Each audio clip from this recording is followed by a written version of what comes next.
à tous, j'espère que vous allez bien. Alors aujourd'hui, c'est un portrait comme on les aime bien chez Hope. Des portraits de résilience, des portraits de femmes battantes, des portraits de femmes qui ne se laissent pas compter, qui ne s'en laissent pas compter par la maladie. Audrey Villemain, à peine 30 ans, elle apprend qu'elle a un cancer du sein. Eh bien, elle a décidé, elle était tout juste maman, elle a décidé de faire quelque chose de cette maladie. Effectivement, quelqu'un m'a dit une fois, il y a deux possibilités dans la maladie. Soit on se laisse aller, soit on décide de la combattre et d'avancer. Eh bien, c'est ce qu'a décidé de faire Audrey, rencontre avec une superwoman. Alors, je voulais qu'on parle de toi parce que du coup, tu as eu un cancer assez jeune, mais tu as réussi à en faire quelque chose. J'ai oublié mon trépied, donc tu me vois à travers un petit escabeau, mais ça va, tu me vois bien. Oui, je te vois bien, nickel. Alors déjà, raconte-nous comment tu as appris. Ton fils était super jeune, tu avais 18 mois. Qu'est-ce qui s'est passé? Il avait 18 mois. Vous êtes de plus en plus jeune. Hein. C'est ça. Moi, il faut savoir que j'ai une tata qui avait eu un cancer à 37 ans. Ouais. Et du coup, moi, j'étais toute pitchoune, j'avais 6-7 ans. Donc, du coup, la prévention du cancer du sein, j'étais déjà les deux pieds dedans. Et quand après ma grossesse, j'ai senti une petite boule dans le sein, je me suis dit que c'était pas... Une super nouvelle. C'était pas une super nouvelle. Donc, je suis arrivée chez mon généraliste en lui disant j'ai un cancer du sein. Ah, carrément. Carrément. Ah ouais. Et il m'a dit mais attends, t'as 32 ans, ton fils il a 18 mois, t'as pas allaité, donc les hormones, les changements dans le corps, etc. On va aller faire une petite écho quand même pour vérifier tout ça. J'ai appelé pour faire une écho, puis là, il avait une écho mammo au cas où. Donc j'appelle, ils prennent l'âge. Quel âge vous avez? 32 ans. Pourquoi vous voulez faire une mammo à 32 ans? Ah punaise, ouais. Peut-être parce qu'il y a besoin. Vous êtes tellement nombreuses à nous raconter. Il y a besoin. Ça. Ouais. Et du coup, en insistant un peu, j'avais un rendez-vous, mais un mois après. Magnifique. Et donc la manip radio vient pour faire l'écho, elle pose l'échographe. Et là, je la vois un petit peu changer de couleur. Elle me dit ah, j'ai plus de papier pour essuyer le produit, je reviens. Et je l'ai jamais revu. Mais non. Je l'ai jamais revu. C'est le médecin du centre radio qui est venu. Attends, la radiologue n'est pas revenue? Non, elle n'est pas revenue. Je pense qu'elle n'a pas aimé ce qu'elle a vu, ça l'a un peu...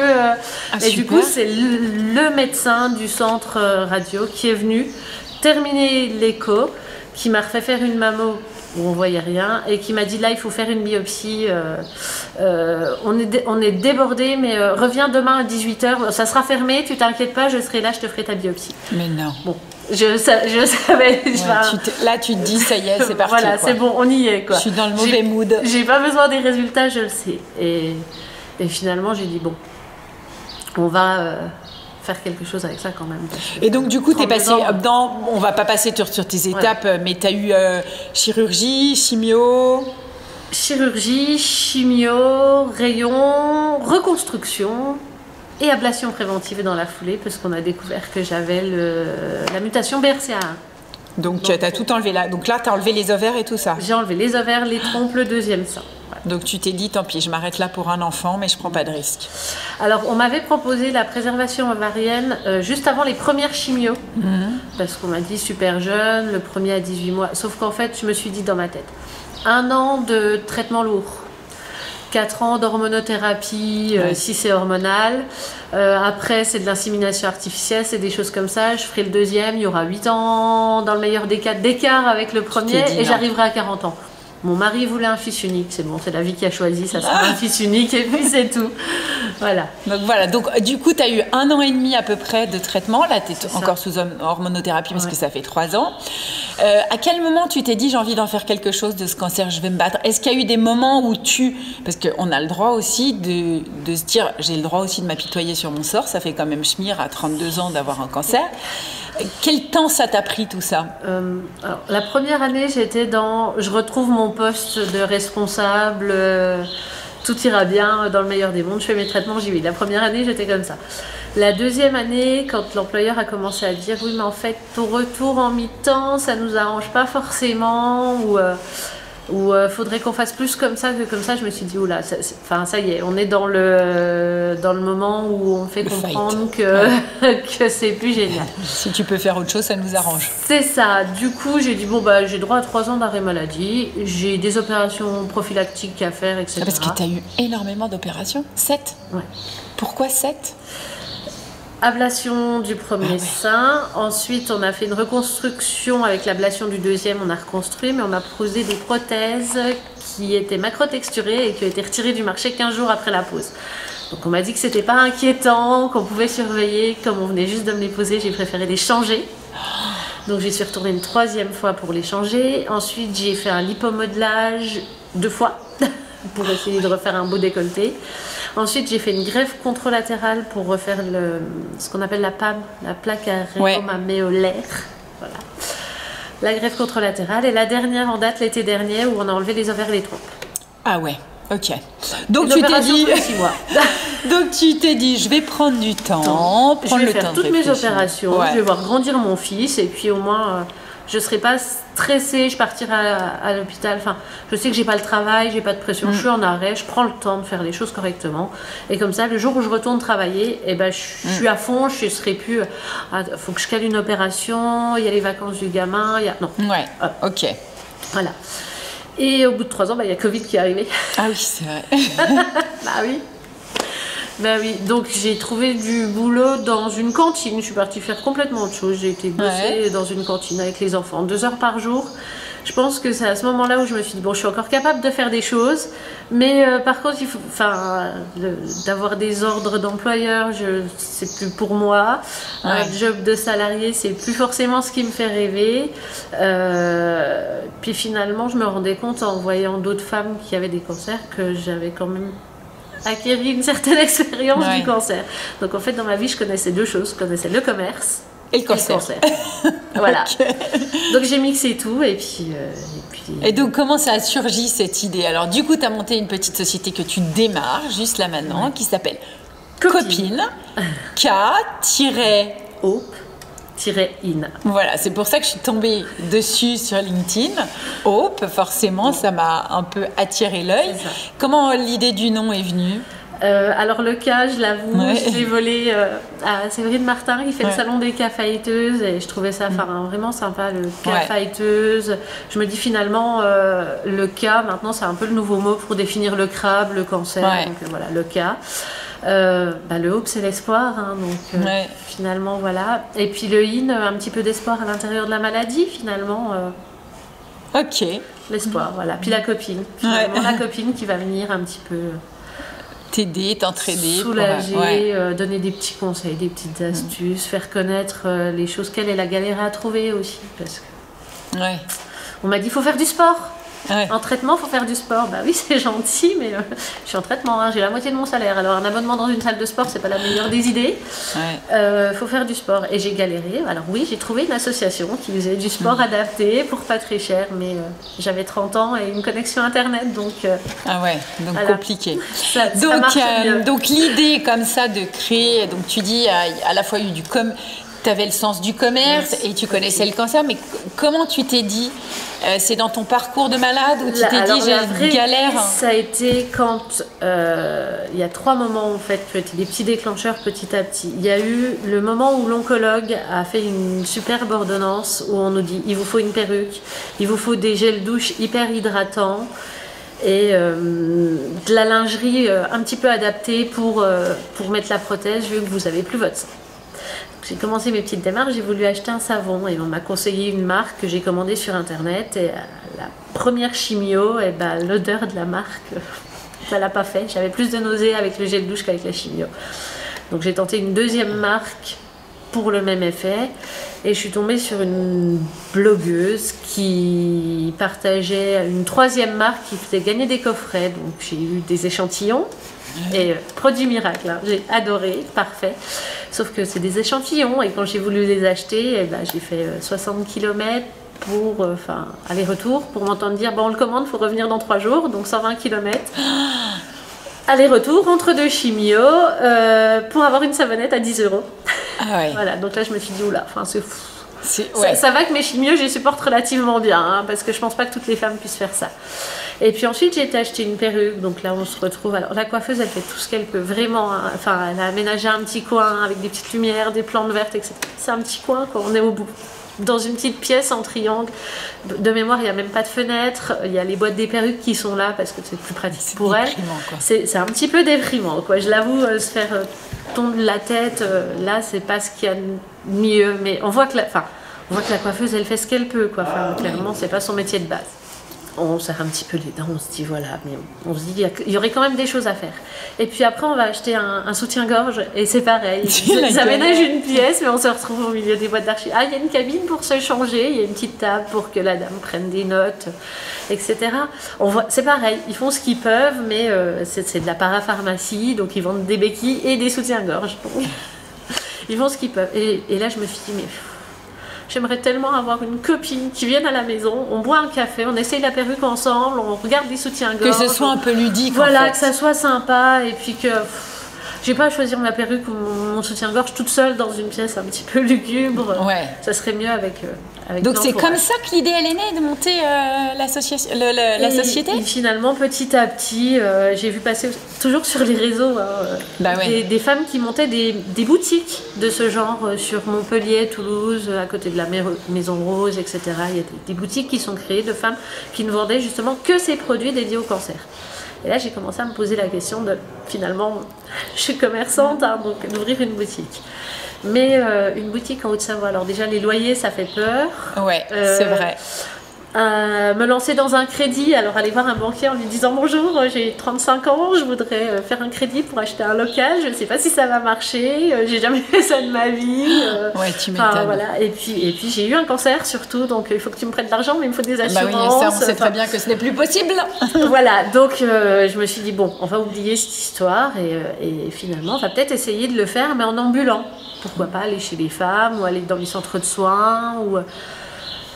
J'ai passé mes chimios finalement toute seule dans une chambre pendant 2 heures de temps. Je me dis si j'avais quelqu'un qui était venu me briefer un petit peu sur les effets secondaires, ça aurait pu être sympa aussi. Donc de fil en aiguille, voilà.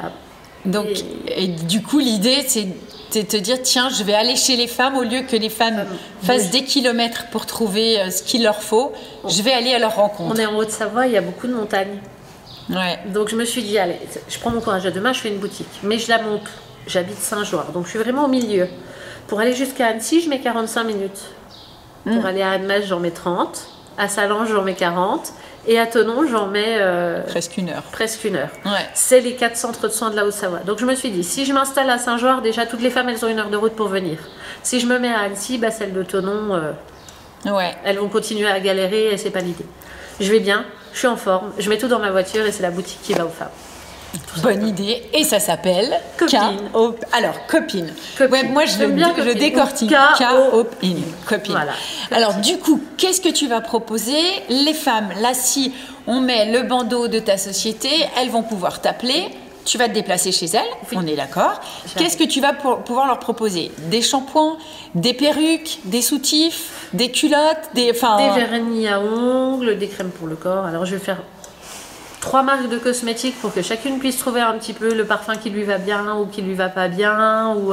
Voilà, 3 marques. Donc ça va du shampoing, la brume pour apaiser les démangeaisons, les crèmes hydratantes, les gels douche, les vernis, tout ce qui est spray pour la radiothérapie aussi, parce qu'il ne faut pas de gras, donc des sprays secs. Mettre pour hydrater la peau pendant la radiothérapie. Ok. Voilà, donc j'essaye d'avoir un petit peu de tout pour la cosmétique.